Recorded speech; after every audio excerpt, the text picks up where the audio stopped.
Abrimos ya nuestro tiempo dedicado a las humanidades, que ya sabéis que nos llega de la mano de Eusko Ikaskuntza, que va a ser protagonista hoy además de este espacio, porque este próximo viernes, 25 de enero, la Universidad del País Vasco va a hacer entrega de la medalla de oro de la institución a la Sociedad de Estudios Vascos en reconocimiento a su trayectoria histórica en favor de una universidad pública vasca unificada, descentralizada y con proyección internacional. Este premio se suma a la ya larga lista de los atribuidos a Eusko Ikaskuntza a lo largo de 2018 con motivo de su centenario, y su concesión nos da la oportunidad para que repasemos cuáles fueron los orígenes de la Universidad Vasca y conozcamos el papel que desempeñó en ese proceso la Sociedad de Estudios Vascos. Para ello, nuestro estimado Juan Aguirre ha invitado a una persona que lo sabe todo sobre el particular. Hola Juan, Arratsaldeon. Arratsaldeon. Bienvenido después de tus vacaciones. Qué bien que nos dejaste los deberes hechos, porque quedó fenomenal hace 15 días. Yo soy un alumno formal, siempre lo he sido, quizá incluso excesivamente formal. Sí, ya no se llevan. Ya no se llevan. ¿No? Bueno, ¿a quién has invitado hoy? Pues Cuéntanos. he invitado a Itziar Alcorta, que me está acompañando aquí en los estudios de Donosti. Kaixo, Arratsaldeon, Itziar. Arratsaldeon, Itziar, bienvenida. Arratsaldeon, bai. Itziar es profesora titular de Derecho Civil en la Universidad del País Vasco y socia de Eusko Ikaskuntza, donde además tuvo responsabilidades ejecutivas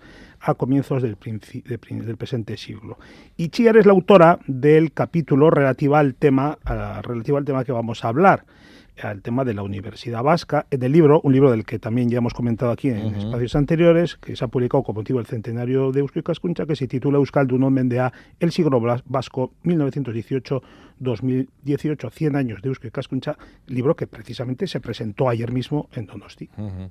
Bueno, hablemos pues del tema. Comienzas tu artículo, Itziar, señalando la importancia de que la opinión pública conozca el largo camino de la reivindicación universitaria y la aportación de la UPV a la actual configuración de nuestra sociedad. Tenemos que deducir de esto que hay un déficit de conocimiento y quizá también de sensibilidad hacia lo que significa la actual universidad pública por parte de la ciudadanía en general. Bueno, yo creo que así es. La universidad pública en realidad es una realidad reciente, relativamente reciente, que data de los años 70. Y siendo tan reciente, lo curioso, a mí al menos me llama la atención, es que en muy pocos años nos hemos acostumbrado a esa realidad, la hemos hecho parte de nuestro paisaje institucional y ya no nos acordamos de lo que nos costó conseguir aquella universidad pública que ahora nos parece algo tan evidente, ¿no? Tan normal.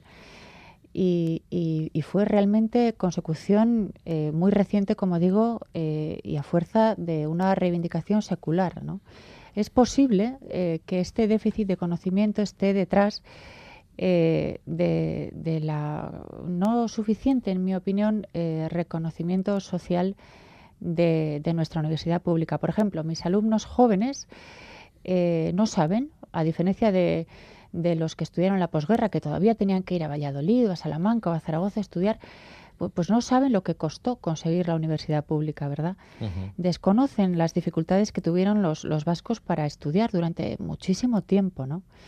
Y bueno, pues en este sentido me parece que tanto la publicación del libro como esa medalla de oro que se concede por parte de la Universidad Pública Eusko Ikaskuntza, que bien puede ser reconocida casi como alma mater de la propia universidad, ¿no? Por la lucha de Eusko Ikaskuntza en la reivindicación universitaria, pues puede ser un motivo muy importante de recordar aquella historia y de lo que nos costó conseguir la universidad.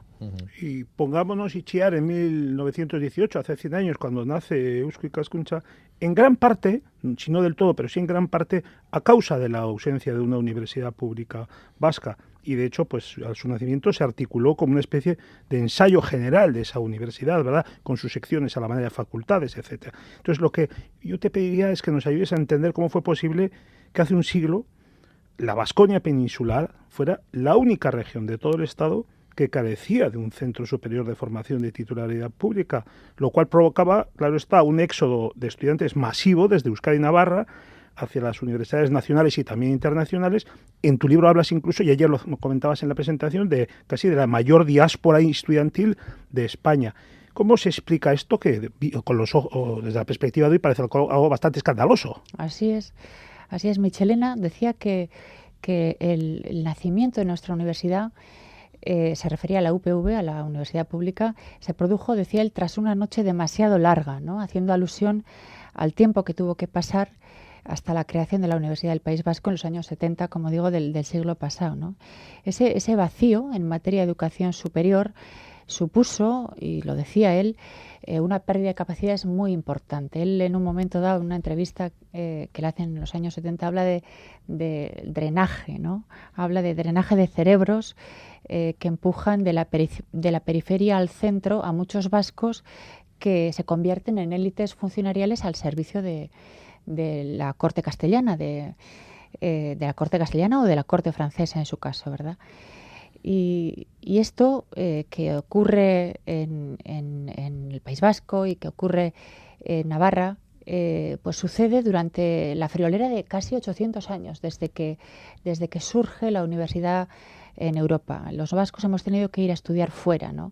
Es verdad que en Euskal Herria existían dos realidades institucionales universitarias de enseñanza superior, que eran la antigua Universidad de Oñati y también la de Irache, cerca de Estella, en Navarra, pero evidentemente no eran de entidad suficiente como para dar respuesta a las necesidades formativas que tenía el país. Eran lo que en aquella época se llamaba, comparándolo con Salamanca o con Alcalá un poco más tarde, eran universidades menores. En este sentido, a medida que va pasando el tiempo, se hace cada vez más patente ese vacío en materia de enseñanza superior en nuestro país. Hace ahora un siglo, precisamente, cuando llega la Sociedad de Estudios Vascos, la sociedad vasca, que carecía de universidad pública aún, estaba sumida en una especie de resignación al respecto. Es importante comparar, por hacer justicia también a la realidad del momento. Hace un siglo las élites industriales catalanas empujan muchas realidades institucionales en materia de educación superior, mientras que aquí en Euskal Herria las élites industriales y sus excedentes parece que se conforman con dar satisfacción a unas necesidades técnicas, con la Escuela Superior de Ingeniería, por ejemplo, o a unas realidades de necesidad de educación mercantil, con las escuelas de Bilbao o San Sebastián, pero, y esto lo dice García Cortázar, parece que en materia de educación superior en general no tienen necesidad o no sienten el impulso que sintieron, por ejemplo, las élites catalanas hace un siglo, de generar realmente un movimiento importante en pro de la universidad. Quizá en aquellos años, en 1886, surge la Universidad de Deusto, quizá pensaran que con esa educación privada confesional fuera suficiente. En este sentido, las cosas cambiaron radicalmente cuando surge la generación de la Sociedad de Estudios Vascos. Aquella generación entendió profundamente la necesidad que tenía este país de educación superior, se ocupó de articularla, se ocupó de coordinar a las instituciones, lideró aquel movimiento y, desgraciadamente, porque la historia no la acompañó, no lo pudo conseguir del todo, ¿verdad? Pero evidentemente sembró las bases de lo que hoy es la universidad pública. Y se produjo ahí un debate muy interesante a partir de 1918, ¿no? Itziar, ¿qué tipo de universidad sería la más conveniente para el país? Parece que se empezaron a mirar los ejemplos de las principales universidades europeas y americanas. Dibújanos las claves de ese debate y los modelos universitarios que se pusieron sobre la mesa. Bueno, efectivamente, ahí hubo hitos muy importantes, ¿no? Idoia Stornes dirá que la Sociedad de Estudios Vascos fue una hijuela de la reivindicación universitaria. El primer Congreso de Estudios Vascos giró en torno a la necesidad de construir unas bases de educación superior para el país, ¿no? Es verdad que después, tras un inmenso trabajo y una inmensa actividad desplegada por la Sociedad de Estudios Vascos, desgraciadamente, ya en 1924, el primer congreso fue en 1918, en aquel momento la dictadura de Primo de Rivera niega al país un distrito universitario, la capacidad de generar una universidad. Es más, también prohíbe a la prensa vizcaína hablar sobre el tema de la universidad. Esta prohibición no se relaja hasta 1930, que es cuando ve la oportunidad de nuevo la Sociedad de Estudios Vascos y relanza la reivindicación universitaria, ¿verdad? Mientras tanto, como decís, estuvo elaborando unas bases, no estuvo ociosa, y aquellas bases del debate sobre qué modelo de universidad querían, pues tuvieron efectivamente, dieron lugar a discusión.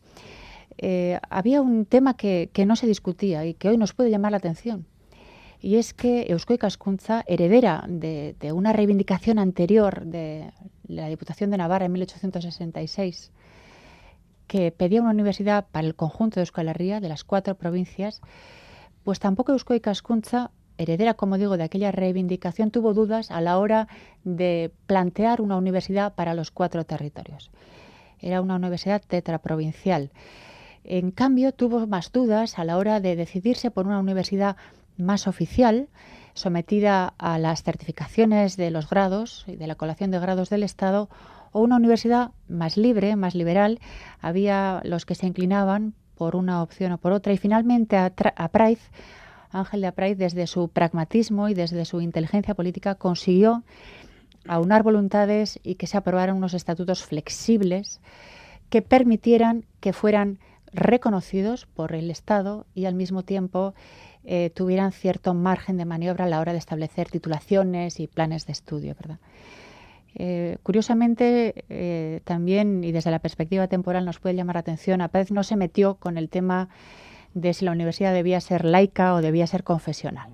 Eso le parecía un tema espinoso, tal como estaban las cosas, y prefirió no entrar a ese debate. Bueno, hay algunos oyentes que también se manifiestan. Yo soy una de los que empezamos en la facultad como Universidad de Valladolid y terminamos como UPV. Seguramente Quique empezó también con una unidad de estudios de Barcelona. Efectivamente, y terminaste... los estudios de periodismo. Empezamos en Barcelona y acabamos en la Universidad del País Vasco. En fin, que hay mucha gente que nos está escuchando que se siente de alguna manera comprometida con este tema, pero como no tenemos demasiado tiempo, digamos que quien quiera ampliar el asunto tiene ese libro que antes mencionaba Juan, Euskaldunon Mendea, el siglo vasco 1918-2018, 100 años de Eusko Ikaskuntza, que ayer se presentó en San Sebastián, y tenemos por delante el solemne acto de entrega de la medalla de oro de la Universidad del País Vasco a la Sociedad de Estudios Vascos. Será el viernes a las 11:30 en el Centro Carlos Santamaría del campus de Guipúzcoa de la UPV. Muchísimas gracias, Itziar Alcorta, por venir al programa a contarnos estas cosas. Sé que nos han quedado montones de detalles ahí que tendríamos que ampliar, pero tú sabes cómo es la radio, ¿no? Y el directo, ya sabes cómo es esto. Bueno, pues nos pilla el tiempo como es habitual. Muchísimas gracias, Itziar. Gracias a vosotros. Juan, como siempre, un abrazo fuerte. Hasta dentro de 15 días. Y en 2 semanas aquí te esperamos.